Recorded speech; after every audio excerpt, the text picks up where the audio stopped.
राम राम, नमस्ते, good morning. कैसे हैं आप सभी लोग बच्चों? एक बार जल्दी से बताओ, वॉइस कैसी आ रही है? देखते हैं क्या क्या कमेंट्स आए हैं बच्चों के। ओके, दीक्षा गोपाल, बच्चे मैंने पीडीएफ्स भेज दिए हैं, आपको मिल गए होंगे। नहीं मिले होंगे तो आज अपलोड हो जाएंगे, डोंट वरी। क्योंकि बच्चों मैं रेगुलरली मेरी क्लासेस 7 से 11 बजे तक कंटिन्यूस चलती रहती है, तो मुझे एक छोड़ के दूसरी पे आना पड़ता है, तो 5-10-5 मिनट तो लगती ही लगती है। ठीक है, तो इतना टेंस्ड मत हुआ करो। आप लोगों को मैं हमेशा, आप लोगों को याद होगा, मैं 5 मिनट एक्स्ट्रा देता हूँ या 10 मिनट। आप लोगों की पूरी क्लास 1 घंटे की होती है ना, तो फिर क्यों टेंशन लेते हो? ठीक है, और बताइए, कैसे हैं आप सभी लोग? बढ़िया। कोई कंफ्यूजन हो, कुछ क्वेश्चंस हो, अभी पूछ लीजिए, क्योंकि फिर जब मैं टॉपिक पढ़ाऊंगा तो बीच में मत पूछना सर नोट्स कब मिलेंगे। बच्चों का ये बहुत बड़ा क्वेश्चन होता है कि sir notes notes notes notes. मिल जाएंगे नोट्स, मैंने अपलोड करा दिए हैं, आज आने चाहिए थे। अगर नहीं आए तो मैं दोबारा उनको फोन करके बोल, ठीक है? आने चाहिए थे नोट्स आपके। मैं टीम को बोल देता हूँ, अगर नहीं आए होंगे तो आज ही नोट्स मैं अपलोड करा दूँ। कई बार क्या आ जाते हैं, नोट्स अपलोड हो जाते हैं, आपको पता नहीं रहता कि कहाँ से नोट्स देखने को मिलेंगे। मैं एक्स्ट्रा टाइम जो देता हूँ बच्चों को, वो थोड़ी दिखता है। आज स्टडी टाइम। हाँ, आज करेंगे हम टीचिंग एड्स करेंगे और करेंगे एक्शन रिसर्च।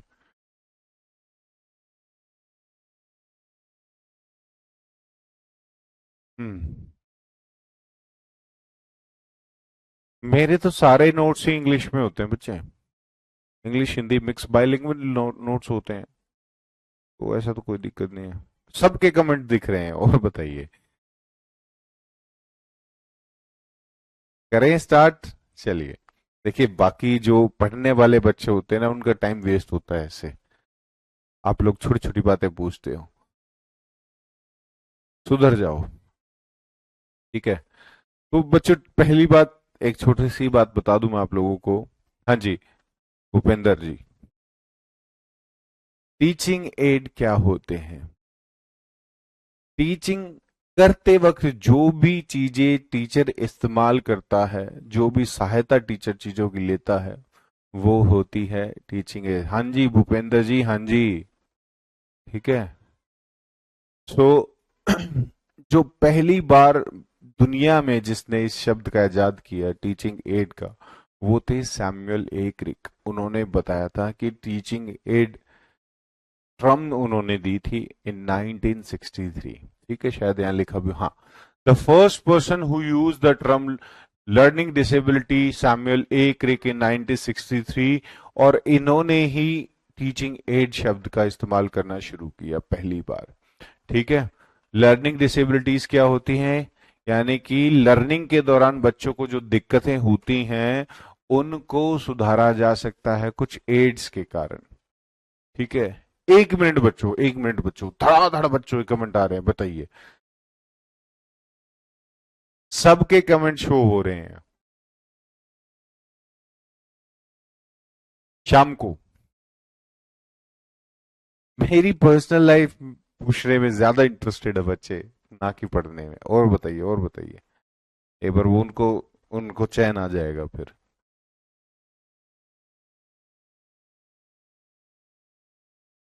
ठीक है, अब कुछ और डाउट?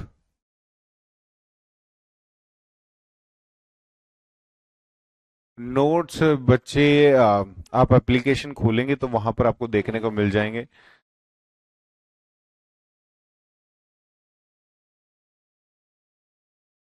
और पूछ लीजिए, एक एक मिनट का समय आप लोगों के पास। मैं फिर उसके बाद आप लोग कुछ भी बोलेंगे मैं जवाब नहीं दूंगा। कंटेंट रिलेटेड आप 70 चीजें पूछे, मैं बताऊंगा। नोट्स एप्लीकेशन में मिलेंगे बच्चे।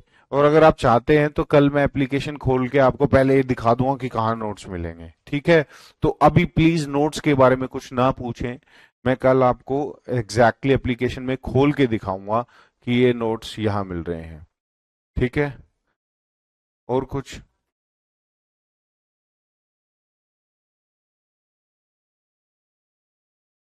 ये बहुत अच्छा क्वेश्चन पूछा आपने कि एसएसटी पैडा कितने मार्क्स की होती है। बच्चे पेडागोजी के कम से कम आपको पेपर में 30 से 35 नंबर के क्वेश्चन देखने को मिलेंगे, और आप लोग अपना ही टाइम खराब कर रहे हैं बेफालतू की चीजें पूछ पूछ कर।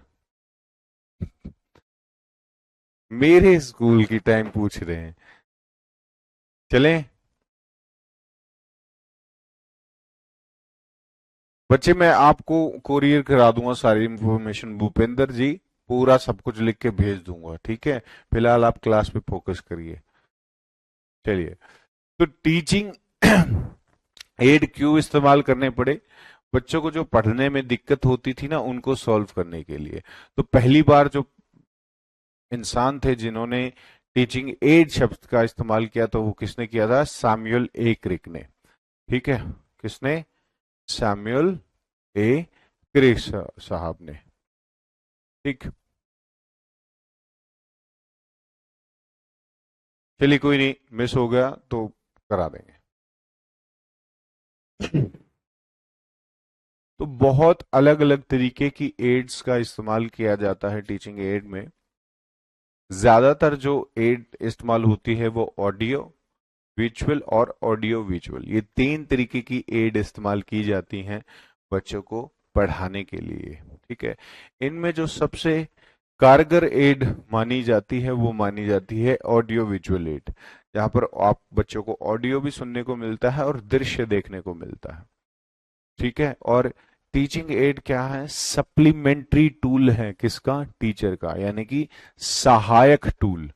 पढ़ाने में जो सहायक सामग्री होती है, ठीक है, वो होती है टीचिंग एड। इसलिए यहां पर लिखा भी है, teaching aids are supplementary tool for teaching. सहायक सामग्री अध्यापक के लिए संपूरक होती है। ठीक है, ये उसको सहायता देती है पढ़ाने में, उसकी टीचिंग प्रोसेस को पूरा करने में हेल्प करती है।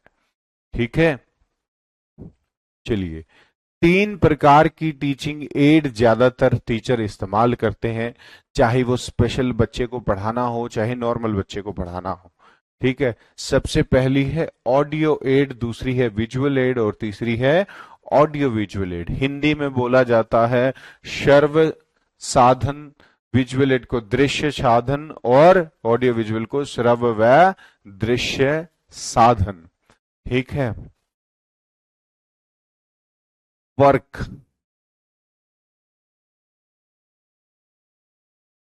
हाँ वर्क यही होगा बच्चों। ठीक है, कह सकते हैं।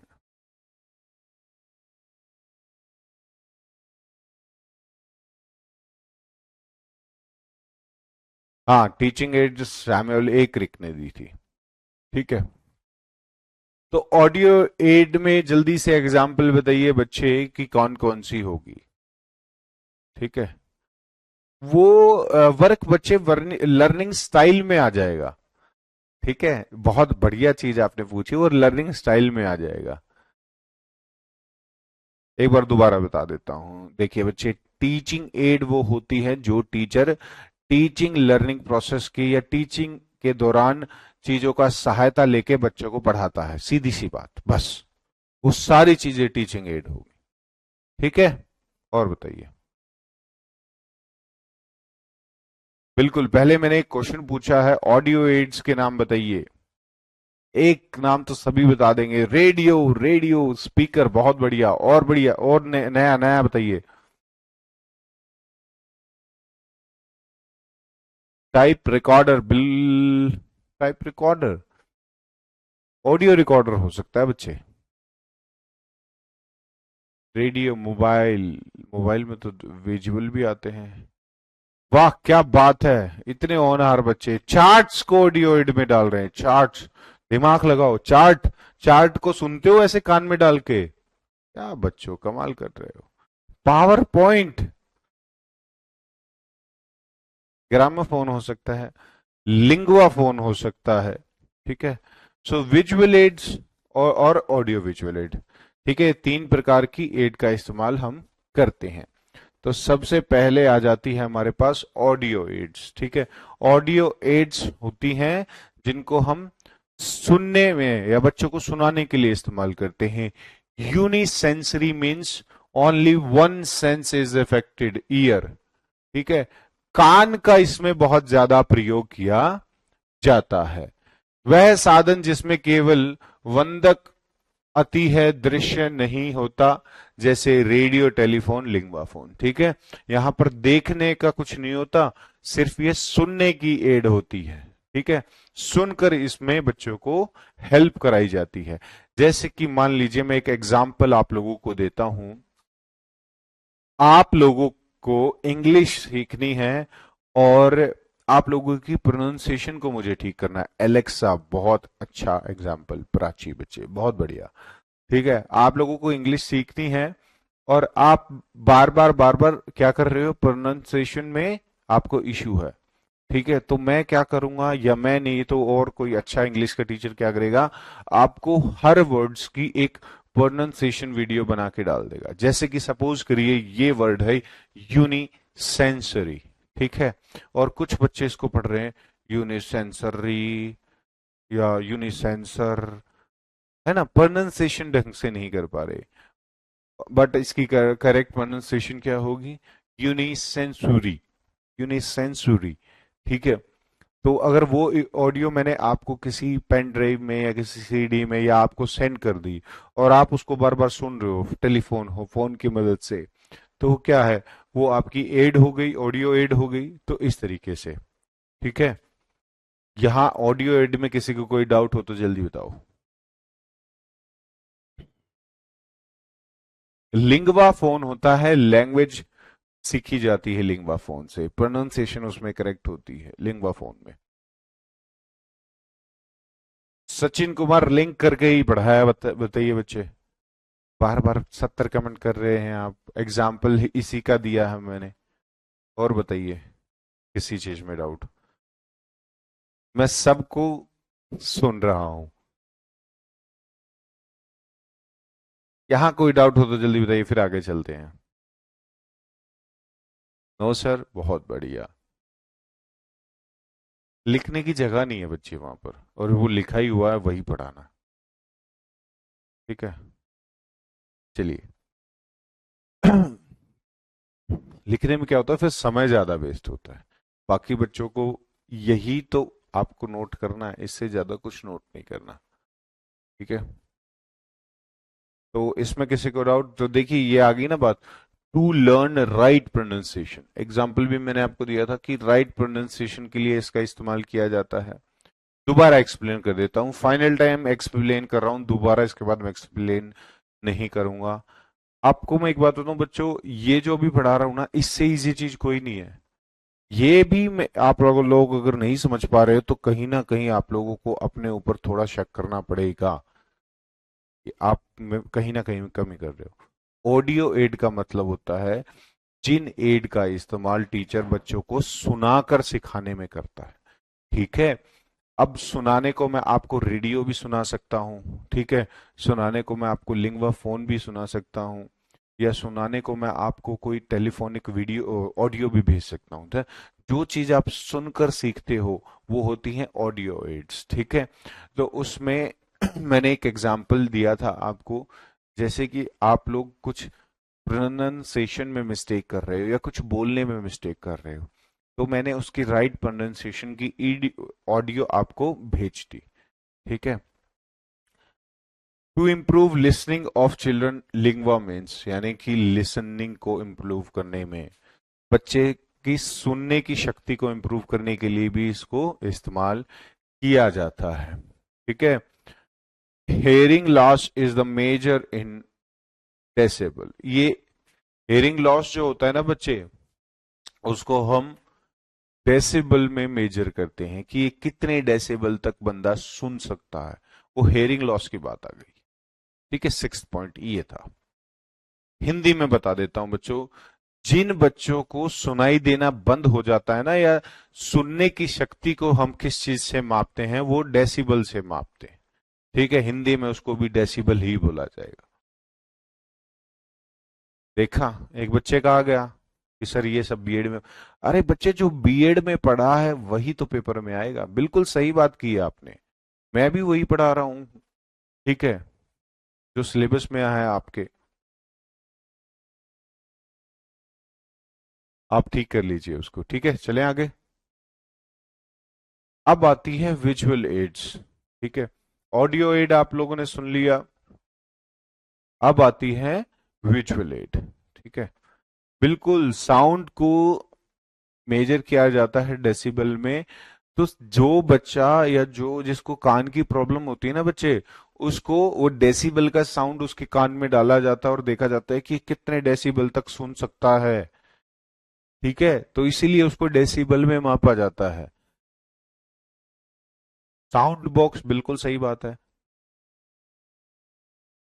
चलिए, तो विजुअल एड में क्या होंगी, वो एड जो जिनमें ऑडियो नहीं आती, सिर्फ देखा जाता है, ठीक है। उन एड का टीचर इस्तेमाल करता है जिनको टीचर दिखा सकता है, जिसमें सबसे पहली होगी आपका ग्लोब चार्ट, ठीक है।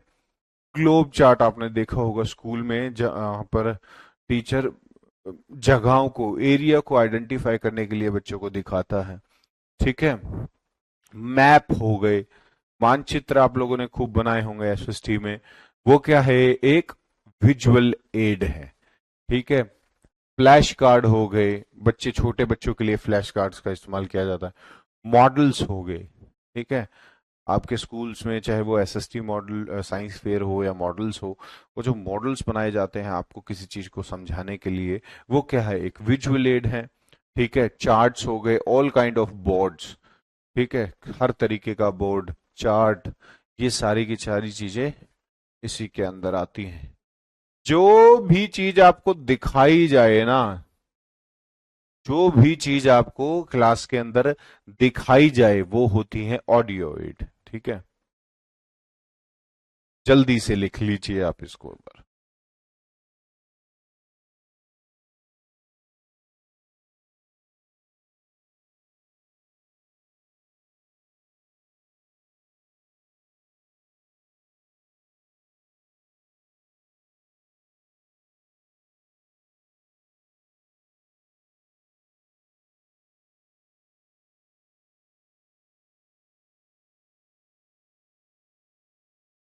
ठीक है, चलिए।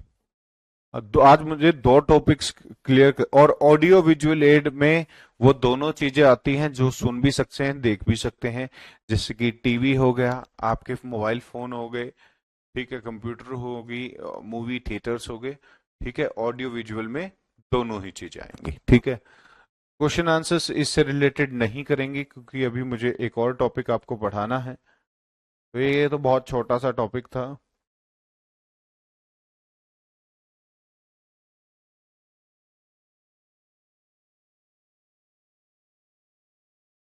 अगर आप थोड़ा स्पीड से पढ़ेंगे ना, तो मैं एक दिन में 3 टॉपिक भी आप लोगों को करा दूंगा, ठीक है। नेक्स्ट टॉपिक है बच्चों एक्शन रिसर्च, ठीक है।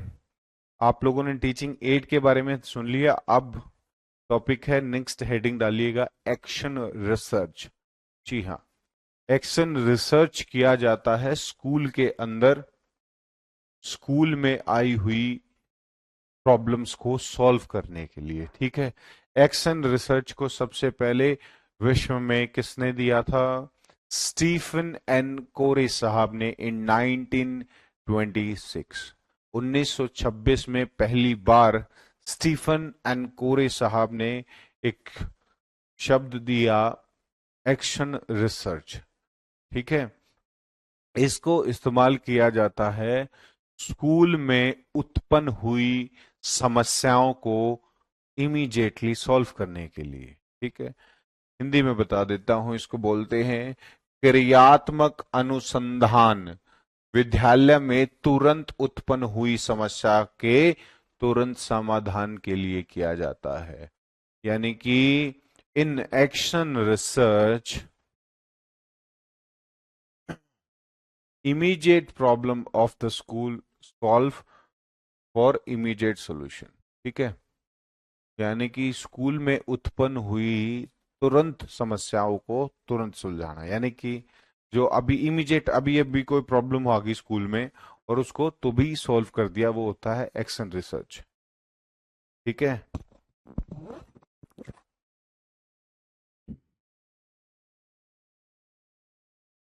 एक और टॉपिक, पहला टॉपिक तो आप लोगों का वही था ना, टीचिंग एड, और दूसरा टॉपिक हो गया आपका एक्शन रिसर्च।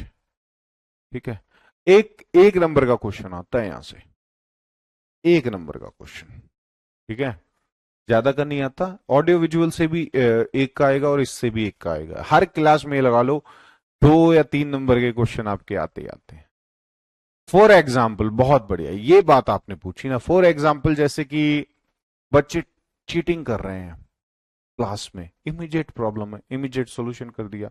अच्छा, और एक और बड़ी इंपॉर्टेंट बात, एक्शन रिसर्च के अंदर जितनी भी प्रॉब्लम्स होती है वो स्कूल तक सीमित होती है।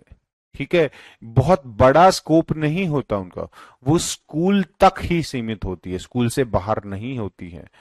ठीक है। अच्छा, जैसे कि एक और प्रॉब्लम बता देता हूं, जैसे कि पानी की टंकी साफ नहीं है जहां बच्चे पानी पी रहे हैं, पानी बहुत गंदा आ रहा है, इमीडिएट प्रॉब्लम, तुरंत सॉल्व कर दो। ठीक है, तो बड़ी छोटी छोटी क्यूट क्यूट प्रॉब्लम्स होती हैं एक्शन रिसर्च के अंदर, जिनको तुरंत सॉल्व कर दिया जाता है। अच्छा, एक्शन रिसर्च फिर से बता देता हूं बच्चों। एक्शन रिसर्च होता है स्कूल की प्रॉब्लम्स, स्कूल की छोटी छोटी प्रॉब्लम्स जो एकदम सामने आ जाती हैं, उनको तुरंत सॉल्व करना।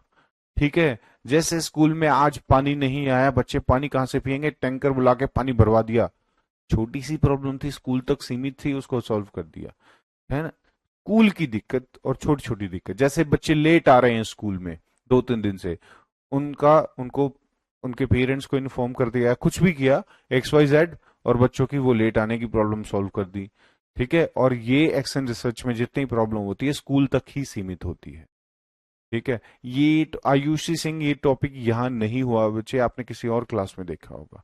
ठीक है, क्योंकि हर क्लास में पेडागोजिकल टॉपिक्स कुछ सेम होते हैं। ठीक, तो आप लोग इस चीज को ध्यान रखिए। अनुशासन नहीं होना, यह भी हो सकता है, बिल्कुल हो सकता है। हाँ आयुषी सिंह, आपने कुछ टॉपिक सेम रहेंगे रितु बच्चे, बिल्कुल कुछ टॉपिक सेम रहेंगे। जैसे कि वहां पर आप सोर्सेज का टॉपिक नहीं पढ़ेंगे जो यहाँ पर पढ़ेंगे। मैं सुबह 6 बजे से जगा हुआ हूँ। रात को मैं 9, 9:30 बजे मैक्सिमम सो जाता हूँ। कल आपने 10 से 11 वाली क्लास में लिया होगा ना बच्चे। हाँ, EVS में हुआ था। तो कुछ टॉपिक से अच्छी बात है, आप लोगों की प्रैक्टिस हो जाएगी। ठीक है, चलिए अब इसके स्कोप के बारे में हम बात कर लेते हैं। सबसे पहली बात ये, इसका ज्यादा बड़ा स्कोप नहीं रहता है। ठीक है, और it's limited to the school, school तक सीमित रहता है। पहले कौन सा आया, टीचिंग एड या एक्शन रिसर्च? पहले टीचिंग एड पढ़ा हमने। ठीक है,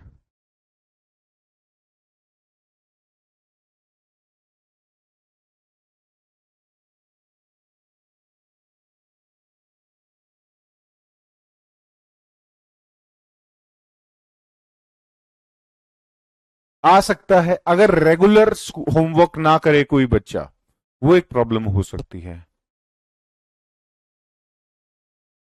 ठीक है, हिंदी में तो पढ़ा ही रहे हैं। इसका क्षेत्र छोटा होता है, स्कूल तक सीमित होता है। ठीक है, यह केवल स्कूल की समस्या के समाधान के लिए किया जाता है, यानी कि स्कूल में जितनी भी चीजें या जितने भी प्रॉब्लम्स आइडेंटिफाई की जाती है उनको सॉल्व किया जाता है। Action research is done by पर principal, teacher, supervisor and school inspector. क्रियात्मक अनुसंधान शिक्षक, प्रधानाचार्य, सुपरवाइजर और स्कूल इंस्पेक्टर द्वारा किया जाता है। ठीक है, कौन कौन करता है इसको? प्रिंसिपल करेगा, टीचर करेगा, सुपरवाइजर करेगा या स्कूल इंस्पेक्टर करेगा। ठीक है, आगे चलते हैं, बहुत बढ़िया। अब किस किस तरीके की प्रॉब्लम्स एक्शन रिसर्च में आपको देखने को मिलेगी? ठीक, नहीं बच्चे, कुछ पेडागोजिकल टॉपिक सेम होते हैं पेपर फर्स्ट और सेकंड में, पेडागोजी तो सेम रहेगी ना, वही उस टीचर को पढ़ाना है, नर्सरी वाले को। ठीक है, कुछ चीजें सेम रहती हैं। हाँ कर नहीं, वो तो एक अलग चीज हो जाती है, थोड़ी सी बड़ी प्रॉब्लम होनी, जैसे कि teaching, cheating in exam, paper में चीटिंग करना। मुझे पता था ये क्वेश्चन हर क्लास में मुझसे बच्चे पूछते हैं कि sir school inspector mean, school inspector होता है बच्चे, आप अगर सरकारी स्कूल में पढ़ाओगे तो हर एरिया में कुछ 10 15 20 तक स्कूल भी एक स्कूल इंस्पेक्टर के अंडर आते हैं। उसका काम होता है कि स्कूल में क्या क्या चीजें हो रही हैं उसकी निगरानी रखना। ठीक है, तो वो काम होता है स्कूल इंस्पेक्टर का।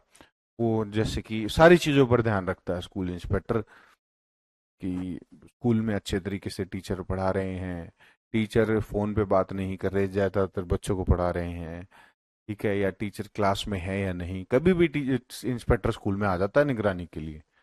ठीक।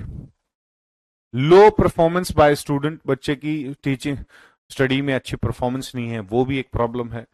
Bad head writing, not doing homework, problem of discipline, late arrival. ठीक है, तो ये कुछ आप लोगों ने देखी है एक्शन रिसर्च में स्कूल्स की प्रॉब्लम। अब इसके स्टेप क्या हैं, ये स्टेप्स बड़े इंपॉर्टेंट है। स्टेप से क्वेश्चन कई बार आ सकता है एग्जाम में कि एक्शन रिसर्च में किस किस तरीके के स्टेप्स लिए जाते हैं। तो पहला स्टेप है सिलेक्शन ऑफ प्रॉब्लम। जी हाँ, एक्शन रिसर्च का पहला स्टेप क्या होगा? सिलेक्शन ऑफ प्रॉब्लम, समस्या का चयन करना, कि आप पहले चयन करोगे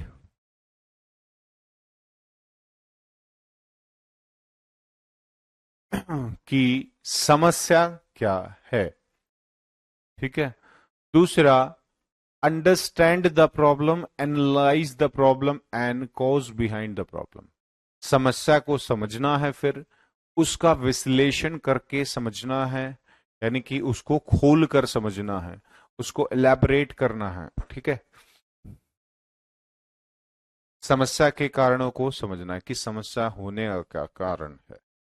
ठीक है, जल्दी जल्दी करते हैं बच्चों। फॉर्मेशन ऑफ हाइपोथेसिस, अगर अब आपको समस्या पता चल गई, समस्या का कारण पता चल गया, फिर क्या करेंगे आप? फॉर्मेशन ऑफ हाइपोथेसिस, यानी कि उल्प कल्पनाओं का निर्माण करेंगे। आप सोचेंगे कि हम इसको कैसे सॉल्व कर सकते हैं। ठीक है,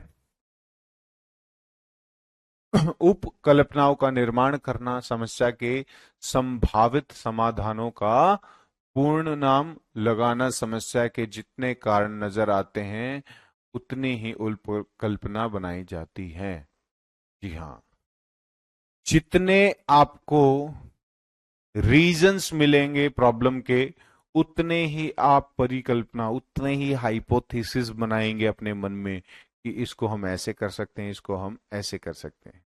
ठीक है, फिर आपने कोई हाइपोथेसिस बनाया किसी प्रॉब्लम से रिलेटेड, जैसे कि मान लीजिए स्कूल में बच्चे क्लास में नहीं बैठ रहे हैं, ठीक है, बंक रहती है क्लास में, तो आपने वो प्रॉब्लम आइडेंटिफाई की, फिर आपने कारण देखे।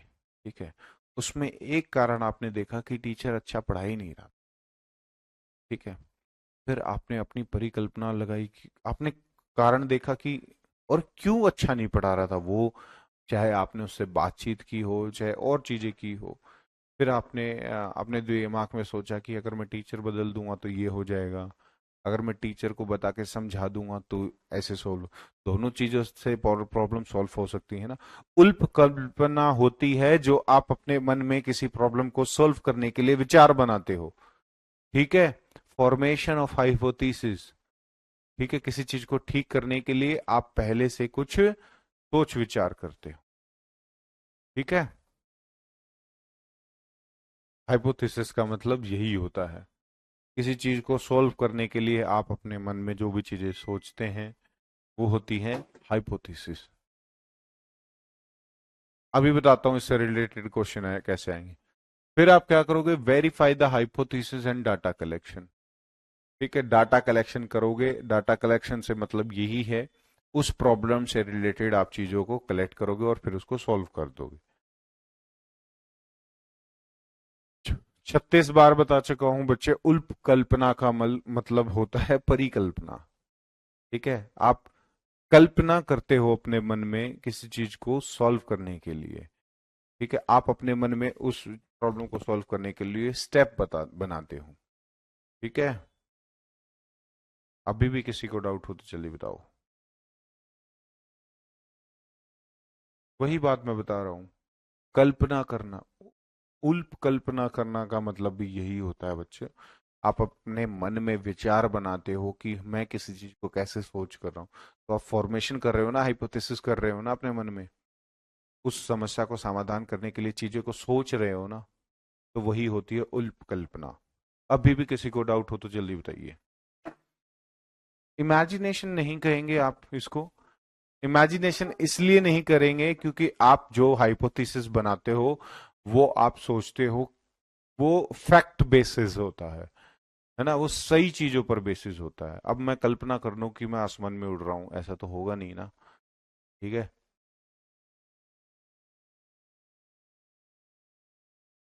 अब भी बताइए किसी बच्चे को कोई डाउट हो तो जरूर। सेकंड पॉइंट, दोबारा सेकंड पॉइंट तो कुछ है ही नहीं। Understand the problem. प्रॉब्लम क्या है उसको पता लगाना, अंडरस्टैंड करना, और एनालाइज द प्रॉब्लम। क्यों है प्रॉब्लम, कितनी बड़ी है प्रॉब्लम, छोटी प्रॉब्लम है या बड़ी प्रॉब्लम है। ठीक है, हैरी, अच्छा ये बहुत अच्छा क्वेश्चन पूछा एक बच्चे ने कि सर वेरीफाई कैसे करेंगे हाइपोथेसिस को। हाइपोथेसिस को वेरीफाई करेंगे उस प्रॉब्लम पर उसको लागू करने को। ठीक है, मैंने सपोज करिए बच्चों, मैंने कोई चीज सोची। ठीक है, कि मेरे स्कूल में बच्चे लेट आते हैं, मैंने सोचा कि कल से इनके पेरेंट्स को फोन करता हूं और ये सारे टाइम से आएंगे। ठीक है, मैंने हाइपोथेसिस क्रिएट कर लिया कि मैं इनके माँ बाप को फोन करूंगा तो वो आ जाएंगे। ठीक है, तो मैंने फिर वेरीफाई करने के लिए उनके माँ बाप को फोन कर दिया। ठीक है, और वो कल से बच्चे इस टाइम पर आने लग गए, तो सॉल्यूशन हो गया प्रॉब्लम का। ठीक है, जो हमने सोचा उसको लागू करना वेरीफाई हो जाता है। ठीक है, अभी भी कोई डाउट हो तो तभी बताओ।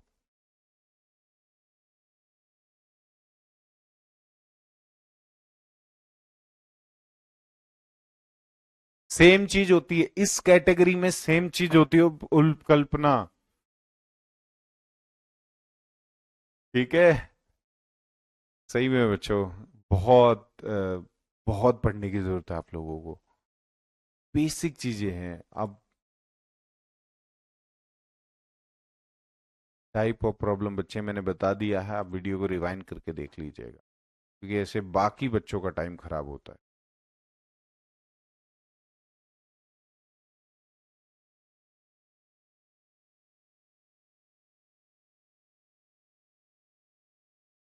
दोनों पेपर में आएगा।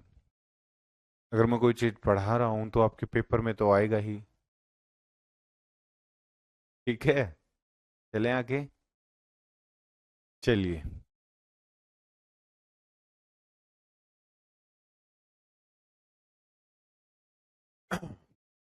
टीम टीचिंग का टॉपिक तो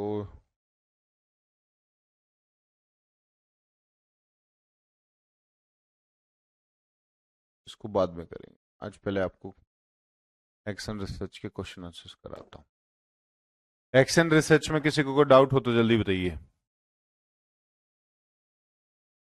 हो गया, बढ़िया, सभी का क्लियर हो गया, देखा एक ही बारी में हो गया। अब in action research, action research क्या है, किसे कहते हैं। Action research conduct in controlled condition in laboratory. Action research which develops are principally action research which is conduct in local setting for the purpose of an immediate problem, या फिर action research which has the objective of finding correlation। जल्दी से बताइए, हाँ जी जल्दी। SST में बच्चों में 36 बार बता चुका हूं, 35 से 40 नंबर की आपको पेडागोजी देखने को मिलेगी। अब दोबारा मत पूछिएगा।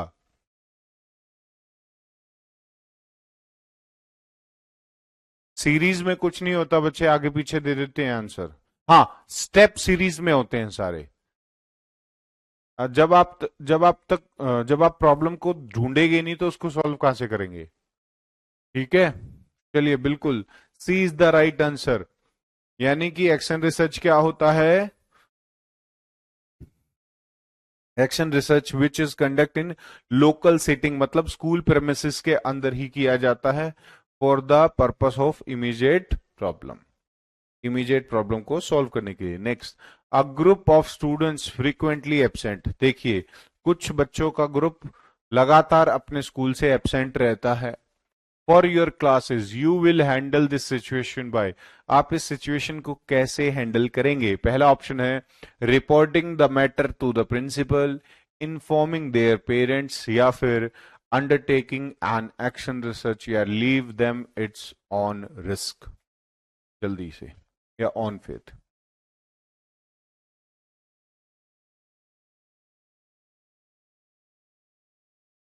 चलिए आज एक डाउट आप लोगों का क्लियर कर दे। बहुत बच्चों को ये डाउट रहता है कि सर पेडागोजी के कितने नंबर की आती है? अभी बच्चे कह रहे हैं कि सर 20 नंबर की आती है।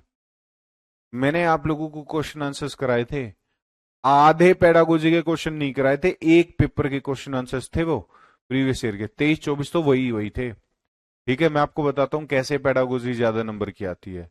आपका पहला पार्ट रहेगा सीडीपी का, ठीक है, उसके अंदर कम से कम 30 क्वेश्चन होते हैं। 30 में से उसमें 10 क्वेश्चन आपको पेडागोजिकल देखने को मिलेंगे, 10 वो हो गए। उसके बाद आता है आपका सब्जेक्टुअल पार्ट, ठीक है, जहां पर आपको 60 नंबर का पेपर होता है। 60 में से कम वहां पर आपको 10 से 15 क्वेश्चन वहां देखने को मिलेंगे। कितने हो गए? 25। उसके बाद आती है आपकी इंग्लिश और हिंदी का पेपर, ठीक है। हिंदी में आपको देखने को मिलते हैं लास्ट में 5 क्वेश्चन पेडागोजी के, और इंग्लिश में देखने को मिलेंगे आपको 4-5 क्वेश्चन पेडागोजी। कितने हो गए? 35। तो इतने नंबर की पेडागोजी आती है, ठीक है। और आप इसको थोड़ा ध्यान से पढ़ें। कई बार क्या होता है, बच्चे ज्यादा चीजें इधर उधर माइंड करने से कुछ नहीं होता। पहले जो पढ़ाया जा रहा है उस पर ध्यान दो। मैं आप लोगों को मैं 1000 बार बोलता हूं कि मैं क्लास के बाद और पहले टाइम देता हूं, पर नहीं, हम तो अभी क्वेश्चन पूछेंगे। चलिए इस क्वेश्चन का जवाब दीजिए। A group of student frequently absent from your class, you will handle this situation. यदि विद्यार्थी का एक समूह आपकी कक्षा से प्राय अनुपस्थित रहता है तो आप इस स्थिति में क्या कैसे निपटेंगे? जी हाँ, बिल्कुल, एक्शन रिसर्च करेंगे। सो सी इज द राइट आंसर।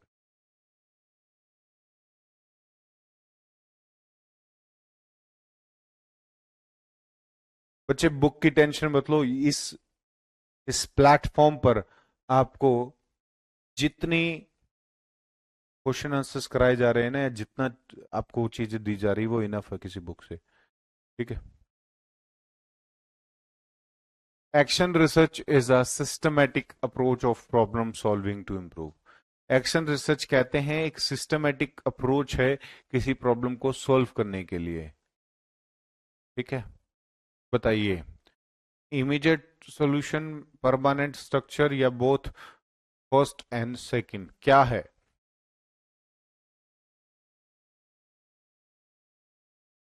जल्दी से।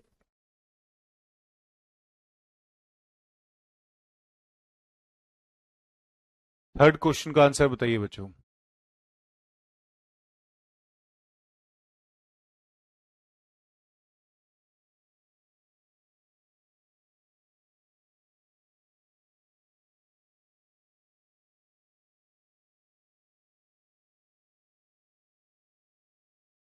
बिल्कुल बच्चों,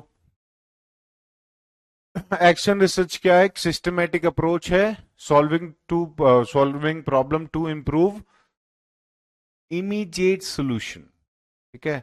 ना कि परमानेंट स्ट्रक्चर को ये सॉल्यूशन करती है, इमीडिएट प्रॉब्लम के लिए होती है, इमीडिएट सिचुएशन के लिए होती है। Research hypothesis is a tentative statement which gives, शोध परिकल्पना एक तत्कालीन कथन होता है जो प्रदान करता है क्या? Direction to the research, search questions, support in static treatment, या फिर ऑल ऑफ द अबव। एक और बहुत इजी क्वेश्चन है, जल्दी से फोर्थ क्वेश्चन का आंसर बताइए।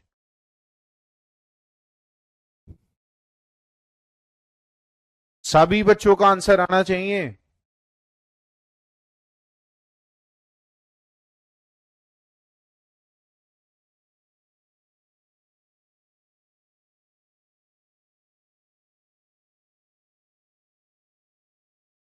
इस क्लास में नहीं हुए हैं बच्चे,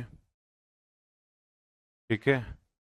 या तो आप एक ही सब्जेक्ट की क्लास लीजिए करिए, और सबकी लेते हैं तो प्लीज डिस्टर्ब मत कीजिए, क्योंकि आपने किए हैं बाकियों ने नहीं किए। बिल्कुल सही, all of the above was the correct answer. देखिए, हाइपोथेसिस क्या कर रहा है, डायरेक्शन दे रहा है आपके रिसर्च को, ठीक है, कि कैसे रिसर्च आपको करनी है। उसके बाद रिसर्च में जो जो क्वेश्चंस आ रहे हैं वो, और सपोर्ट कर रहा है, और वहां पर सॉल्यूशन भी देगा, ट्रीटमेंट भी कर रहा है। हु एक्सपोनेंट एक्शन रिसर्च, जी हाँ, क्रियात्मक अनुसंधान किसके द्वारा सर्जित किया गया था? कार्ट लुइन, कोरे, मेनन, या फिर तरेन? जल्दी से बताइए, किसके द्वारा आया गया, लेके आया गया था इसको?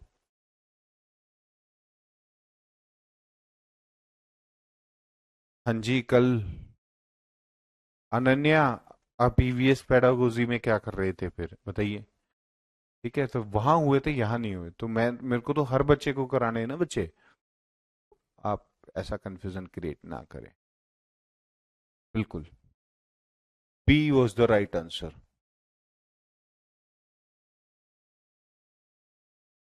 Next, which statement is not correct about action research? क्रियात्मक अनुसंधान के बारे में कौन सा कथन सत्य है? डाटा आर कलेक्टेड सिस्टमेटिकली, ठीक है, कि डाटा को सिस्टमेटिकली कलेक्टेड किया जाता है। डाटा आर जर्नलाइज्ड, या डाटा आर एनालाइज्ड, ऑर्गेनाइज, या फिर solution are used for improving the system? What is statement is not corrected? Not corrected, कौन सी स्टेटमेंट करेक्टेड नहीं है? जी हाँ, जल्दी से बताइए।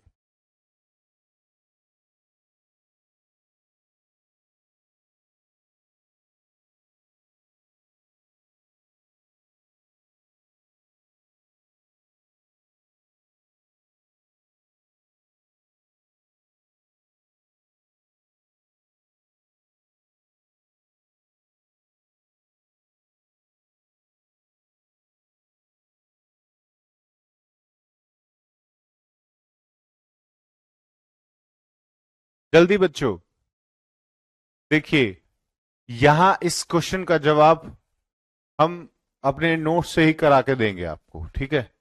देखिए, नोट्स को खोल लेते हैं एक बार।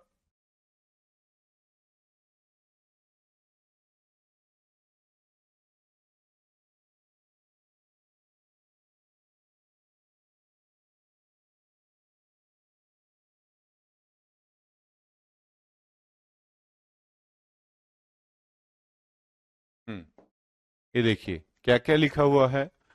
Verify the hypothesis, data collection, solve the problem, ठीक है, और फॉर्मेशन ऑफ हाइपोथेसिस।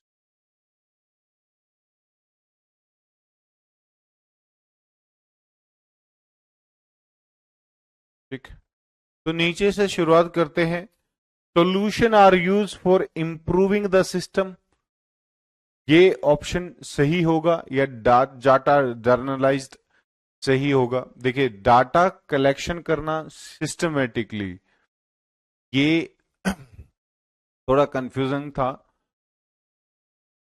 तो यहां पर जो आंसर आएगा वो आएगा आपका डी, ठीक है। डी आंसर इसलिए आएगा क्योंकि solution are used for improving the system. एक सेकंड बच्चों, इसमें थोड़ा सा कंफ्यूजन है, क्योंकि ये दोनों तो बिल्कुल ठीक है कि डाटा डाटा को, जो डाटा आया उसको जर्नलाइज्ड किया जाता है, बिल्कुल सही है। और data are analysed in organised, data को जो एनालाइज्ड किया जाएगा वो बिल्कुल ऑर्गेनाइज्ड फॉर्म में किया जाएगा, ठीक है।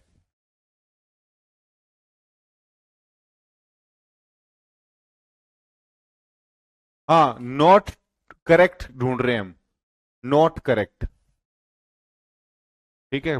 हिंदी में गलत लिखा हुआ है, क्रियात्मक अनुसंधान में कौन सा कथन सत्य नहीं है, आप कर लीजिएगा नॉट करेक्ट। वैसे मेरे को सारे इसमें करेक्ट ही लग रहे हैं, ये थोड़ा कंफ्यूजिंग क्वेश्चन बना हुआ है।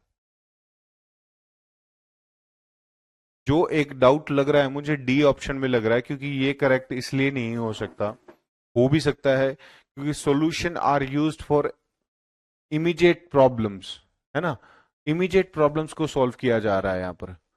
इम्प्रूव तो एक अलग चीज हो जाएगी ना, इम्प्रूव में ही मेरे को थोड़ा डाउट लग रहा है, यही गलत हो सकता है इसमें। या फिर एक थोड़ा सा डाउट ए में लग रहा है कि डाटा आर कलेक्टेड सिस्टमेटिकली। चलिए इसको छोड़ते हैं, इसको मैं आपको कल थोड़ा इसको देखता हूं कि ये क्वेश्चन में, मेरे को क्वेश्चन में ही कुछ गड़बड़ी लग रही है। ये दोनों चीज तो बिल्कुल ठीक है, या तो डाटा को हम जो कलेक्ट करते हैं वो भी सिस्टमेटिकली ही करते हैं। ये सॉल्यूशन मेरे को लग रहा है कि इंप्रूविंग द सिस्टम भी वैसे तो पॉजिटिव ही बात है, इंप्रूव करना, लेकिन डी ज्यादातर मेरे को सही जवाब लग रहा है।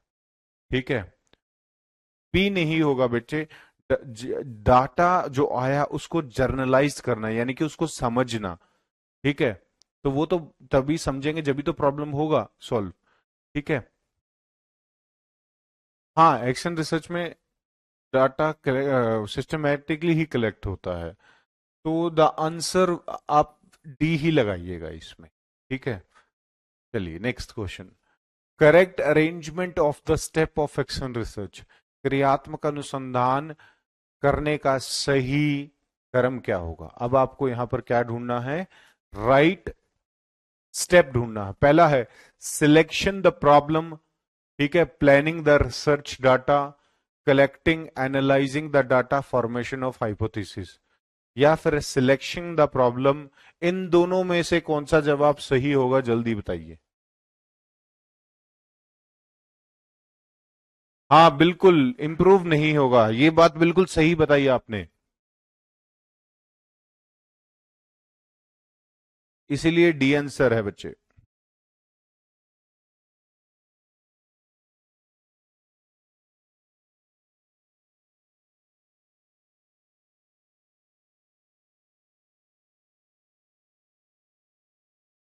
सेवेंथ क्वेश्चन का आंसर बताइए।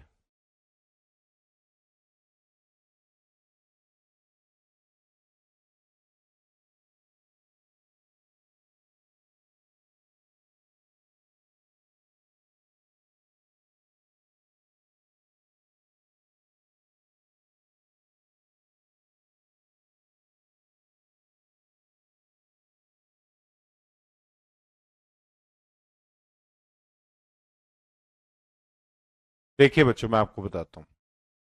देखिए, हम सबसे पहला स्टेप होगा सिलेक्शन ऑफ द प्रॉब्लम, वो स्टेप।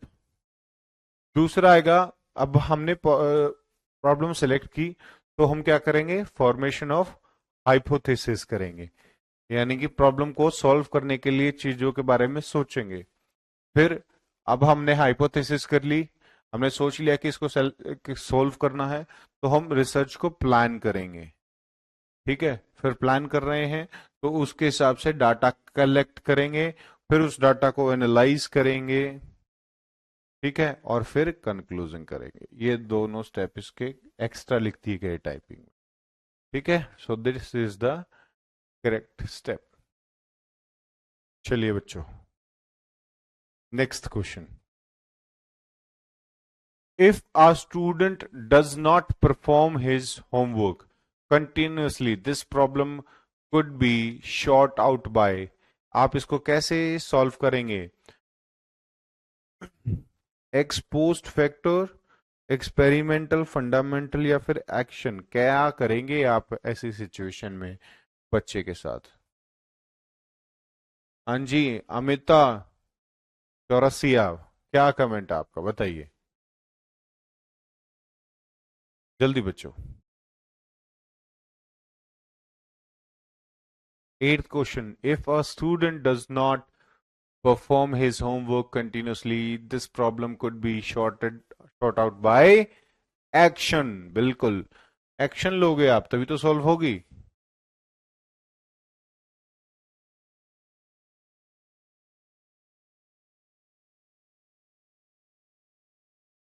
चलिए अगला, correct sequence of tool of research. ठीक है, अनुसंधान के उपकरण के निर्माण का सही अनुक्रम क्या होगा? पहला, preparation, planning, assessment, evaluation, planning, preparation, assessment, evaluation, या assessment, evaluation, planning and preparation. जल्दी से स्टेप बताइए, correct sequence of research. Ninth question, देखते हैं कितने बच्चे इसका सही जवाब दे पाते हैं।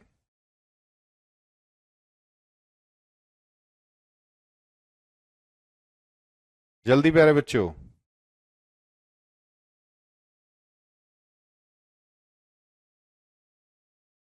जल्दी जल्दी, करेक्ट सीक्वेंस।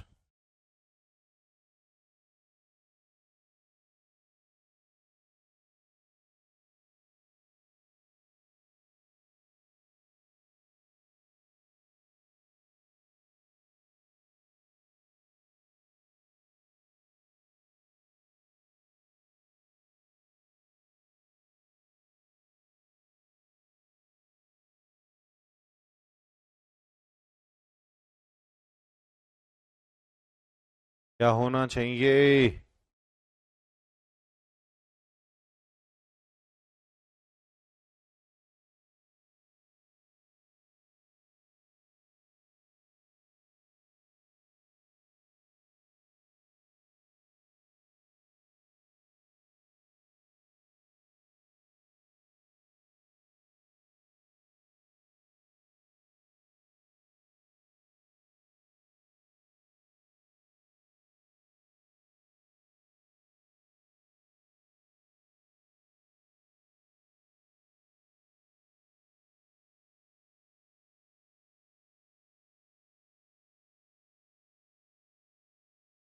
सी सी।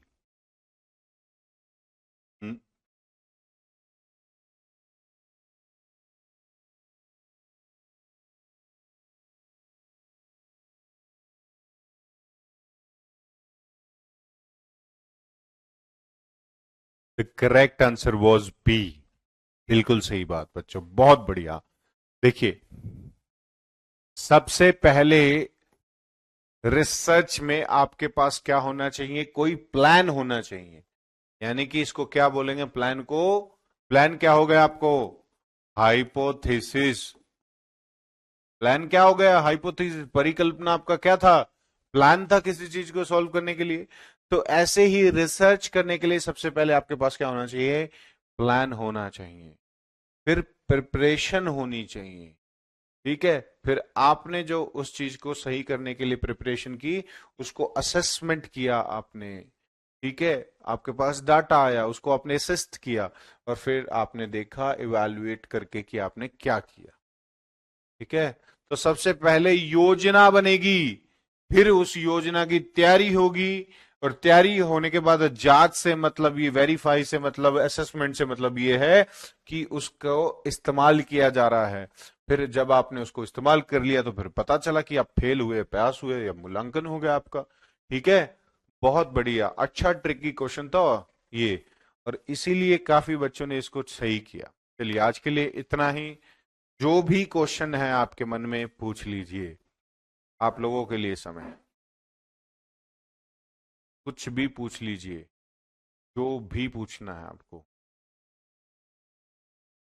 मैं ट्विंकल, टक्कर, सबके कमेंट्स देखता हूँ, सबका कमेंट आता है। और बताइए, B was the correct answer, इसका बी ही बिल्कुल सही जवाब है। नो नो, नो कमेंट्स, नहीं पूछना आप कुछ? अरे सर, हम तो क्लास के दौरान पूछना हमें। ऑफलाइन होगा। Thank you so much for the appreciate.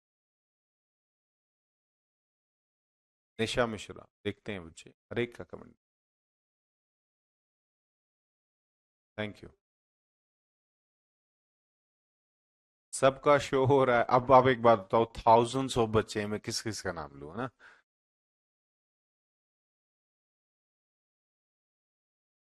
Notes आपको मिलेंगे, मैं इनफैक्ट ये वाले नोट्स भी आपके अभी भेज दूंगा। जैसे ही आप लोग क्लास ऑफ करोगे।